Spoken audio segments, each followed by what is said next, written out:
आज के इस वीडियो में हम बात करेंगे नॉन रेसिप्रोकल अपॉर्शनमेंट की प्रॉब्लम पर।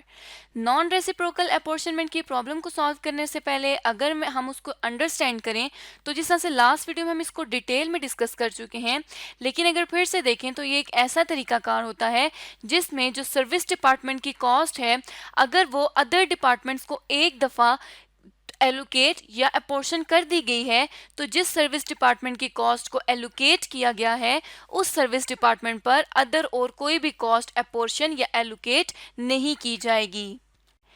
हम एज्यूम करते हैं कि आरएस के जो कंपनी है उसके दो तरह के डिपार्टमेंट्स हैं, सर्विस और प्रोडक्शन डिपार्टमेंट्स। दो तरह के सर्विस डिपार्टमेंट है ए और बी, और दो तरह के प्रोडक्शन डिपार्टमेंट है सी और डी। अब नॉन रेसिप्रोकल अपॉर्चुनिमेंट के थ्रू क्या किया जाएगा कि अगर सर्विस डिपार्टमेंट ए की कॉस्ट एलोकेट करनी है तो ए की कॉस्ट बी, सी और डी तीनों डिपार्टमेंट्स को एलोकेट होगी। लेकिन अब जब सर्विस डिपार्टमेंट बी की कॉस्ट एलोकेट करनी होगी तो वो ए डिपार्टमेंट को चार्ज नहीं होगी, बल्कि वो सी और डी को सिर्फ और सिर्फ चार्ज होगी। तो ये कंसेप्ट है नॉन रेसिप्रोकल अपॉर्चुनिमेंट का।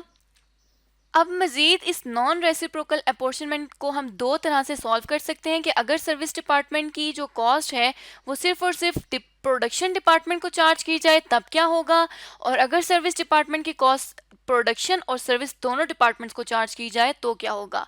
ये तो सिंपल है कि इसको हमने प्रोडक्शन डिपार्टमेंट को चार्ज कर देनी है, लेकिन जब सर्विस डिपार्टमेंट की कॉस्ट दोनों तरह के डिपार्टमेंट्स को चार्ज की जाएगी तो फिर हमने सीक्वेंस देख लेना है कि कौन से सर्विस डिपार्टमेंट को हमने पहले क्लोज करना है।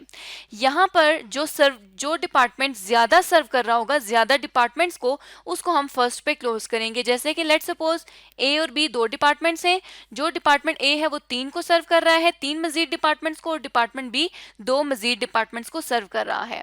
तो यहाँ पे डिपार्टमेंट ए ज़्यादा डिपार्टमेंट्स को सर्व कर रहा है, इसलिए हम इसको पहले क्लोज करेंगे। अब लेट्स सपोज कि ए और बी दोनों तीन तीन डिपार्टमेंट्स को सर्व कर रहे हैं, तो उस केस में हम देखेंगे कि किस डिपार्टमेंट की कॉस्ट हाईएस्ट है, टोटल कॉस्ट, उस सर्विस डिपार्टमेंट को हम पहले क्लोज करेंगे। अब इन्हीं सारे कंसेप्ट पे अगर अपनी प्रॉब्लम पे आए तो गुलशन इंडस्ट्रीज की प्रॉब्लम गिवन है, जिसके लिए रिक्वायरमेंट ये है कि prepare estimates of total factory overhead cost of production departments. Prepare करें estimate total factory overhead cost का of production department. Production department की टोटल फैक्ट्री ओवरहेड की कॉस्ट की हमने एस्टिमेशन करनी है। तो यहाँ से अपनी प्रॉब्लम को पढ़ना स्टार्ट करते हैं। Budget section of Gulshan industries provide you following information relating to next year. अगले साल से रिलेटेड कुछ बजट है गुलशन इंडस्ट्रीज का, जिसमें दो तरह के डिपार्टमेंट्स हैं, सर्विस और प्रोडक्शन, और साथ ही साथ factory overhead, number of employees और वैल्यू ऑफ मशीनरी हमें बताई गई है। पे रोल का डिपार्टमेंट है, उसकी कॉस्ट ये है और उसमें नंबर ऑफ एम्प्लॉयज 12 हैं। साथ ही personnel, plant maintenance, warehouse, ये 4 डिपार्टमेंट्स है सर्विस डिपार्टमेंट्स। प्रोडक्शन डिपार्टमेंट में असेंबली और फिनिशिंग डिपार्टमेंट है, जिससे related factory overhead, number of employees और वैल्यू ऑफ मशीनरी यहाँ पर गिवन है। इसी तरह फिनिशिंग की भी हमें सारी डिटेल्स गिवन है। मजीद यहाँ से पढ़ना स्टार्ट करते हैं क्वेश्चन को। Payroll and personnel department serve all the other departments as well as to each other.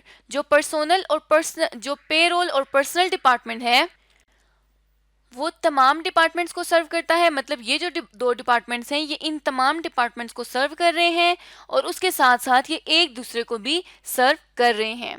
However cost of service departments are apportion on non reciprocal basis. इनको हम नॉन रेसिप्रोकल बेसिस पर apportion करेंगे। Plant maintenance department is responsible for of maintenance of machinery and equipment.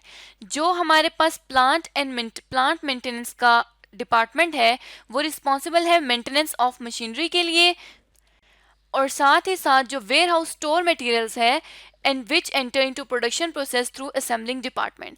अब ये जो ware house वाला department है ये असेंबली डिपार्टमेंट से बिलोंग करता है, क्योंकि यहाँ पे हमें बताया गया है कि उसको हम यहाँ पर प्रोसेस थ्रू असेंबली डिपार्टमेंट इसको लेकर चलेंगे।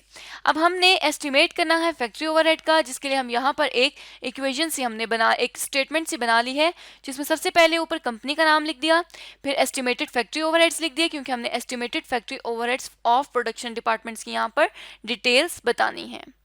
पर्टिकुलर्स बेसिस ऑफ अपॉर्चनमेंट, क्योंकि कोई बेस होती है हमारे पास अपॉर्शन करने की, उसको हम आगे देखते हैं। सर्विस डिपार्टमेंट में ये चारों सर्विस डिपार्टमेंट्स मेंशन है। प्रोडक्शन डिपार्टमेंट में असेंबलिंग और फिनिशिंग डिपार्टमेंट को हमने यहाँ पर लिख दिया है। सबसे पहले तो देख लेते हैं कि डायरेक्ट और इनडायरेक्ट कॉस्ट कंपनी की क्या है। डायरेक्ट और इनडायरेक्ट कॉस्ट को लिखने के लिए यहाँ पे हम देख लेते हैं कि ये जो कॉस्ट दी गई हैं ये कंपनी की तमाम कॉस्ट हैं। हम इन्हीं तमाम फैक्ट्री ओवरहेड्स को अब यहाँ पर अपनी स्टेटमेंट में लिख देंगे।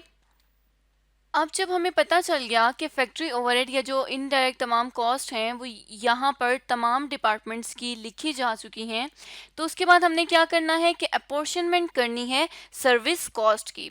क्योंकि नॉन रेसिप्रोकल जो हमारा मेथड है उसको हम इस्तेमाल ही इसलिए करते हैं कि हम अपॉर्शनमेंट कर सकें सर्विस कॉस्ट की। तो सर्विस कॉस्ट हमारे पास ये चार तरह की हैं: payroll, personnel, plant maintenance and warehouse cost, warehouse department. अब हमने इसको अपॉर्शन करना है। अपॉर्शन करने के लिए यहाँ पर नीचे मज़ीद कुछ इंफॉर्मेशन दी गई है जिसमें कहा गया है कि payroll and personnel departments serve all the other department as well as to each other. जिस तरह से हमने डिस्कस किया था कि जो डिपार्टमेंट ज़्यादा डिपार्टमेंट को सर्व करेंगे हम उनको सबसे पहले क्लोज करेंगे।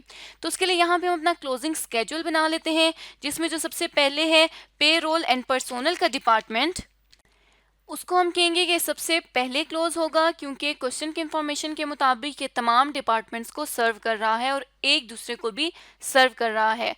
मतलब अगर तमाम डिपार्टमेंट को सर्व कर रहा है तो टोटल 6 डिपार्टमेंट्स हैं, ये 6 के 6 को सर्व कर रहे हैं। However, cost of service department, okay. Next है फिर कि plant maintenance department is responsible for maintenance of machinery and equipment.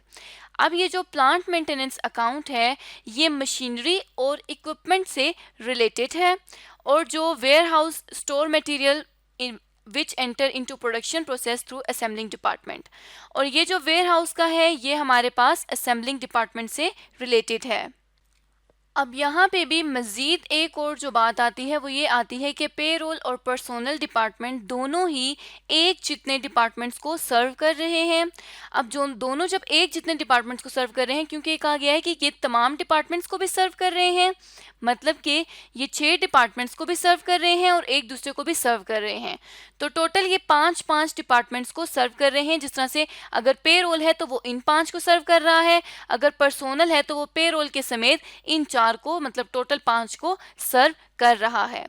तो अब यहाँ पर भी पेरोल और पर्सोनल को हम दोनों को इकट्ठा तो नहीं क्लोज करेंगे, तो अब हम ये देखेंगे कि अगर दोनों एक जितने डिपार्टमेंट्स को सर्व कर रहे हैं तो ग्रेटेस्ट टोटल कॉस्ट किसकी है। यहाँ पर हम देख लेते हैं कि ग्रेटेस्ट टोटल कॉस्ट किसकी है इन दोनों में से।